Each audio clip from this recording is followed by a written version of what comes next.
Bueno, shalom a todos. Salió de primera. Estamos en el mes de Elul. Hay que ir practicando el shofar, que hace un año que no lo tocamos, para Rosh Hashanah y Yom Kippur. Hoy tocaremos un tema eh, delicado, como casi todos. Antes quiero aclarar. Primero, esto va a ser largo. Este tema es largo, muy largo. Antes quiero aclarar. Esta es una web de estudios. No es una web ni de cuentos, ni de distracciones, ni de para pasar el rato. Es una web básicamente de estudios, donde todos estudiamos. O sea, yo para hacer el vídeo me pongo a escribir y tengo que buscar por todos lados, porque yo no me acuerdo de todo. Entonces, esto nos da la posibilidad a todos de estudiar. Y hay temas que están en las webs, tratados por gente que lo hacen como negocio para pasar el rato, de gente que son expertos en vendedores, que pueden vender todo, desde un comentario de judaísmo hasta frazadas, hasta zapatos, lo que sea. Son expertos en eso. ¿Y qué pasa? La gente se lo toma en serio y después hay que desenredar todo esto. Y se nos hace muy difícil. Se nos hace muy difícil. Hay un montón de preguntas que yo digo, pero ¿de dónde sale esto? Me mandan preguntas que yo digo, pero ¿en qué? De dónde sale esto? Y me mandan de dónde sale. Y es justamente de las de los crunches estos de YouTube, que le hacen mucho daño básicamente al judaísmo. Claro, entiendo que esto es una nueva profesión, esto de antes uno tenía que tener un oficio, una profesión, ahora no. Ahora existe esto y quien sabe vender gana mucho dinero. Vamos a tratar un tema que tiene que ver con eh, la redención y la renovación, eh, que tiene que ver con el Gehenom, con la Gehenna y Yom Kippur. Es una relación. Lo que sí me salió bastante largo. Así que quien quiera aprender, paciencia. Lo que sí, aquí encontrará la verdad y las bases y de dónde sale y a qué me refiero y ninguna invención. O sea, todo viene con los fundamentos, las bases, o científicas o religiosas, como siempre hago. La concepción de que los judíos no creen en el infierno fue siempre una idea ampliamente difundida en mi educación religiosa mientras era joven. Desde que nos empezamos a preguntar, eh, siempre supe que una de las diferencias, cuando era jovencito, entre lo que creían mis amiguitos que no eran judíos, y yo es que ellos creían en el infierno y nosotros no. No obstante, esta, esto es en gran parte una simplificación de la realidad. y se basa en una comprensión limitada de la teología judía, que hoy vamos a desarrollar, junto con sus diversas corrientes interpretativas. Claro, de pequeño estas cosas uno no las elabora, uno las va estudiando a medida que va creciendo. En la tradición rabínica, de hecho, existe un debate en curso sobre la naturaleza del Gehenna, una palabra que normalmente se traduce como infierno, pero que, claro, que podría ser más precisamente entendida como un purgatorio, un inframundo, para poder entender cuál es el concepto. Este concepto de Gehenna, aunque es un tema recurrente en el Talmud y en otros textos judíos, no es unánimemente aceptado ni comprendido de manera homogénea por las diferentes corrientes y eruditos dentro del judaísmo. En lugar de ser una mera réplica del concepto cristiano de infierno, Gehenna es descrito en la tradición judía como un lugar donde las almas son purificadas de sus pecados antes de ser admitidos en el Olam Abba, que es el mundo venidero, que es un lugar de recompensa para las almas justas. Un alma justa no necesariamente tiene que ser judía. Sin embargo, hay diferencias sustanciales en las interpretaciones de este concepto entre las corrientes ortodoxas, conservadoras y reformistas dentro de la religión, aunque como siempre digo, la religión es una, pero hay eh, eh, conceptos teológicos distintos. Esto da lugar a una variedad de puntos de vista sobre la existencia y la naturaleza del Gehenna. En la corriente ortodoxa, por ejemplo, se sostiene que Gehenna es un lugar de castigo temporal donde las almas de los pecadores son purificadas antes de ser admitidas en el mundo venidero. En cambio, en la corriente reformista, se tiende a interpretar que Gehenna de manera más simbólica, como una representación de las consecuencias negativas que nuestras acciones pueden tener en nuestras vidas y en la vida de los demás. En resumen, la creencia en Gehenna y su naturaleza exacta es un tema muy amplio y complejo dentro del judaísmo, que voy a intentar deshojar.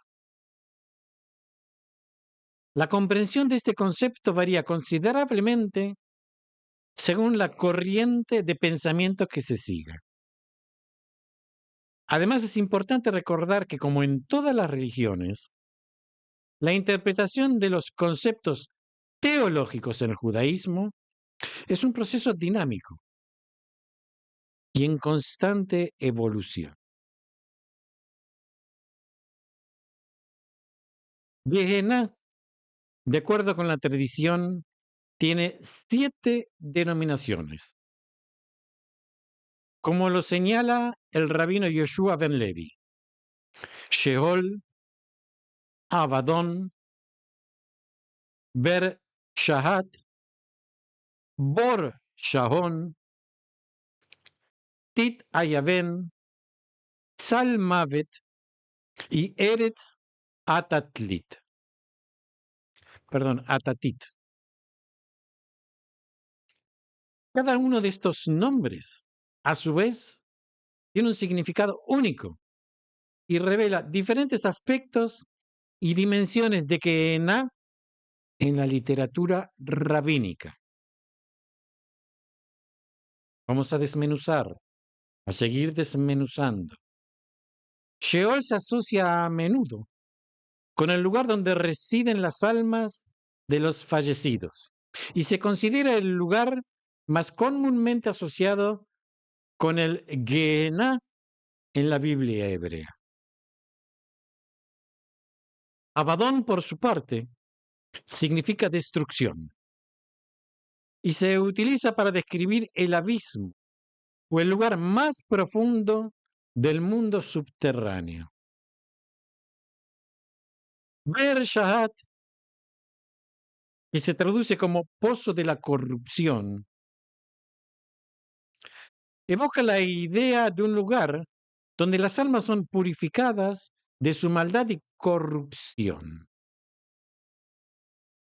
Bor Shaon o pozo de tumulto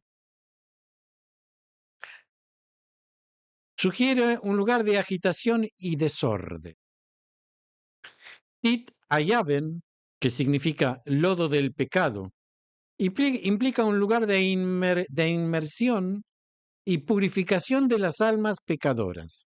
Salmavet, que significa sombra de la muerte, se refiere al lugar más oscuro y profundo del Gehenna, mientras que Eretz Atatit, o tierra inferior, Tachtit, Eretz Atachtit, perdón, tierra inferior, describe el reino subterráneo donde residen las almas en espera de juicio.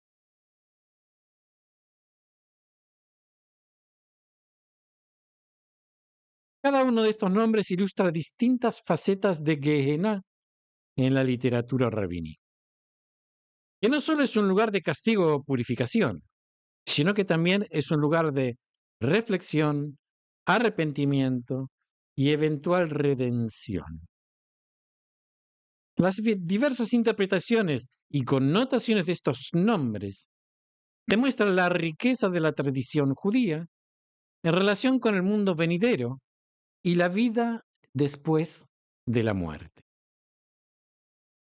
Además, reflejan la profundidad de la comprensión rabínica de la naturaleza del alma, el juicio y la responsabilidad moral.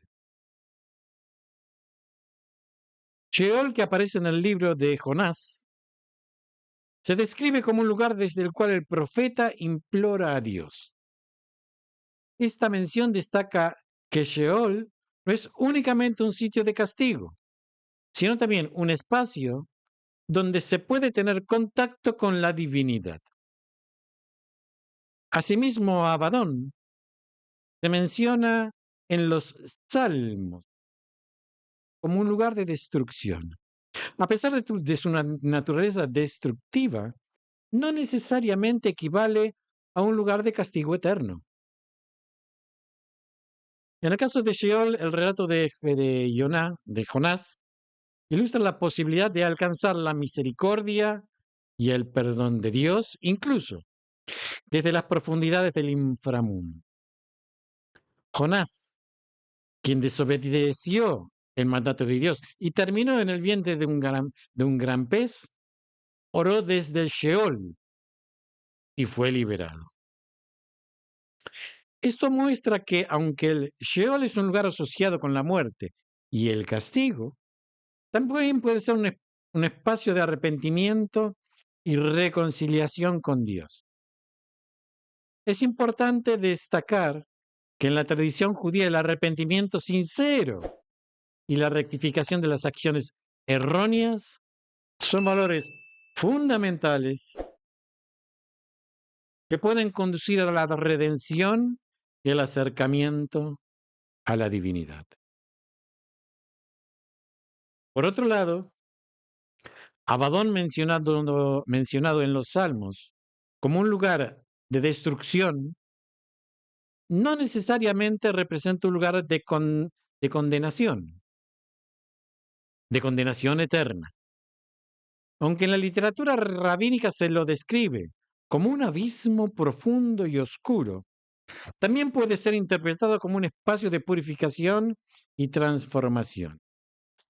A través del proceso de destrucción y descomposición, las almas pueden ser liberadas de sus ataduras terrenales, y preparadas para ascender a un estado superior de existencia. En este sentido, Abadón puede ser visto como un paso necesario en el camino hacia la purificación espiritual y la conexión con la divinidad. Espero se vaya entendiendo eso. En resumen, tanto Sheol como Abadón son conceptos que reflejan la complejidad y la riqueza de la cosmología judía en relación con el más allá. A pesar de sus connotaciones negativas, ambos lugares pueden ser interpretados como espacios de transformación y acercamiento a la divinidad, en los cuales las almas pueden encontrar redención y renovación espiritual. Bershat, citado en los Salmos, se ilustra como un pozo del cual Dios impide que sus piadosos observen. Por otro lado, Bershaón y Tit Ayaven se retratan respectivamente como un abismo, como un pozo abismal y un lodo cenagoso. Aunque estas metáforas evocan lugares de padecimiento y tribulación, no implican necesariamente un infierno en la concepción cristiana de la palabra. Bershat, descrito como un pozo del que los justos no pueden ver, sugiere un lugar que no está destinado a aquellos que siguen el camino de la rectitud. Esta descripción en los Salmos puede interpretarse como un recordatorio de la misericordia divina hacia los justos y un incentivo para vivir una vida moral y ética. El hecho de que los piadosos no vean este pozo puede simbolizar la protección y el favor divino hacia aquellos que observan la ley y las enseñanzas divinas. Vuelvo a repetir, tanto judíos como no judíos.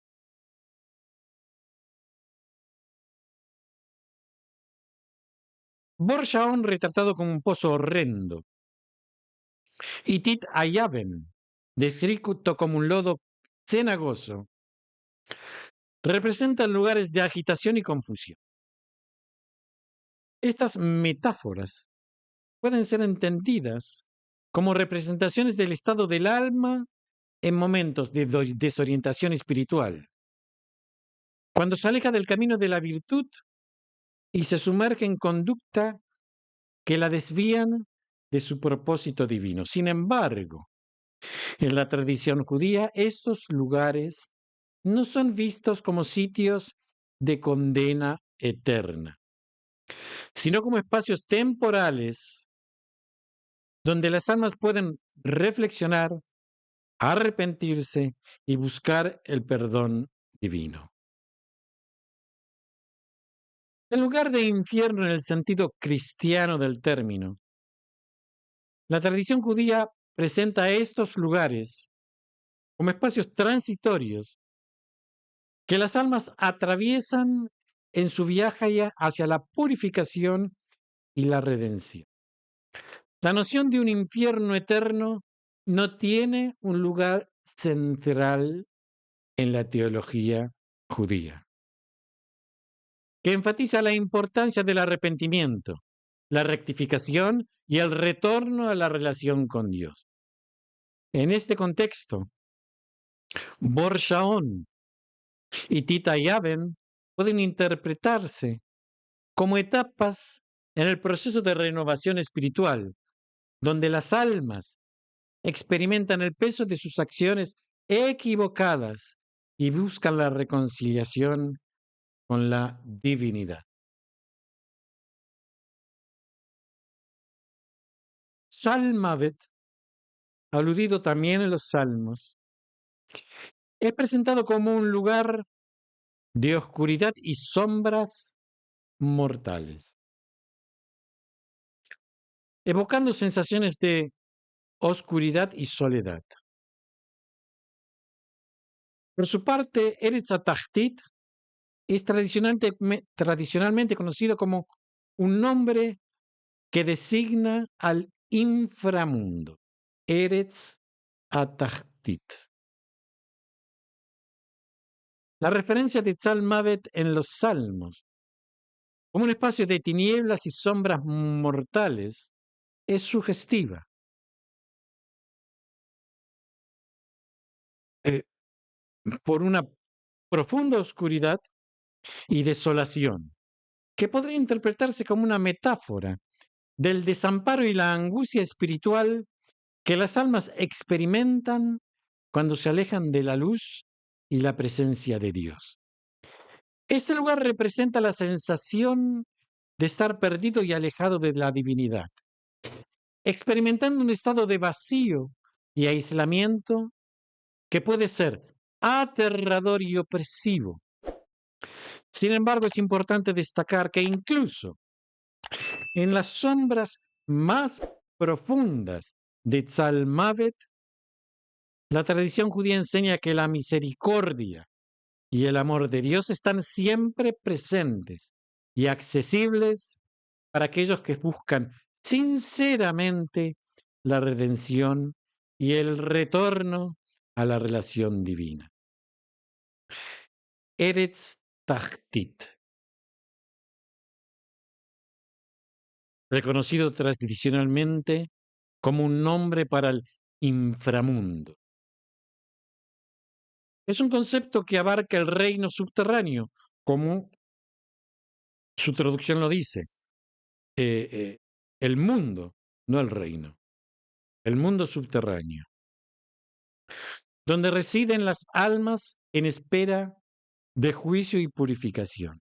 En este sentido, Eretz Tachtit se asocia con el concepto de Sheol, pero también puede verse como una representación más amplia del mundo subterráneo en la cosmología judía. Aunque este lugar puede ser interpretado como un espacio de purificación y transformación espiritual, también puede ser visto como un estado de conciencia, donde las almas experimentan la introspección y el autoexamen necesario para comprender las consecuencias de sus acciones y buscar el arrepentimiento y la reconciliación con la divinidad. En resumen, tanto Tzalmavet como Eretz Tachtit refleja la rica y compleja cosmología judía en relación con el más allá y la vida después de la muerte. Estos conceptos representan lugares o estados de conciencia que las almas pueden experimentar en su camino hacia la purificación y la redención espiritual. Aunque pueden evocar sensaciones de oscuridad, aislamiento y desolación, también son parte del proceso de renovación y acercamiento a la divinidad, donde las almas pueden encontrar la luz y el amor de Dios. Resulta crucial comprender que a pesar de que Gehenna frecuentemente se vincula con castigo y padecimiento, no guarda paralelismo con el infierno cristiano. Según la tradición rabínica, Gehenna es primordialmente un espacio de purificación, en el que las almas son despojadas de sus faltas previas a su ingreso al Olam Abba, al mundo venidero. La permanencia en Gehenna no perdura de manera indefinida, y una vez que el alma ha concluido su proceso de purificación, tiene la libertad de proseguir su travesía espiritual. En el contexto judío, Gehenna es concebida como un espacio necesario en la travesía del alma, no como una condena eterna. Sirve como un escenario en que las almas se enfrentan a las consecuencias de sus acciones, asumen responsabilidades por sus errores y buscan redención. Este proceso de purificación y expiación es fundamental para que el alma pueda alcanzar una conexión más íntima y pura con la divinidad. Gehenna no se entiende como un espacio de castigo arbitrario, sino como una etapa de reflexión y transformación en la que las almas se enfrentan a sus propias transgresiones y buscan la reconciliación con la, con la voluntad divina. El concepto de Olam Abba, el mundo venidero, es central en la tradición judía y representa la esperanza de una existencia más allá de la muerte, en la que las almas encuentran paz y conexión con lo divino. El paso por Gehenna es un componente esencial de este proceso, ya que ayuda a las almas a despojarse de las ataduras terrenales. Entiéndase bien, es un proceso que ayuda a despojarse de las ayudas terrenales y las impurezas que podrían interferir en su travesía hacia el mundo venidero. Como dijimos, en lugar de ser una condena, Gehenna es una herramienta para la purificación y la preparación espiritual de las almas que buscan el Olam Abba. En síntesis, la nación judía de Gehenna contrasta de manera notable con la idea cristiana del infierno.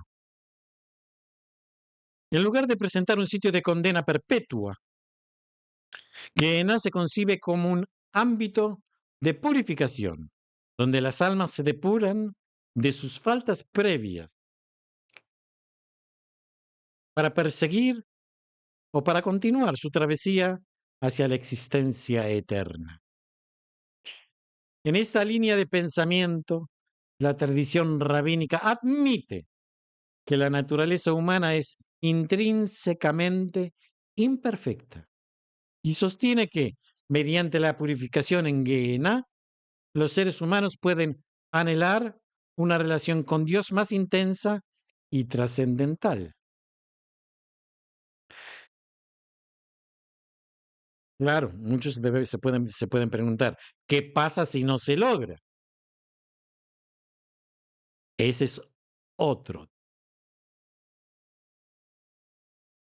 En la perspectiva judía, Gehenna no es una condena, sino que es una oportunidad de crecimiento y redención espiritual. La tradición rabínica subraya la importancia del arrepentimiento y la reconciliación judía, y la reconciliación con Dios, perdón. Gehenna es un lugar donde esto puede llevarse a cabo. Es una etapa del proceso espiritual, un espacio donde las almas se enfrentan a sus propias transgresiones y trabajan en su purificación. El proceso no es eterno. Y una vez que las almas han alcanzado la purificación necesaria, pueden continuar su viaje hacia el mundo venidero, donde experimentarán una relación más profunda y significativa con Dios. Se preguntarán cuánto dura esto. Esto dura un año. ¿Qué es el tiempo? Que hay que decir Kaddish por una persona fallecida. Un año.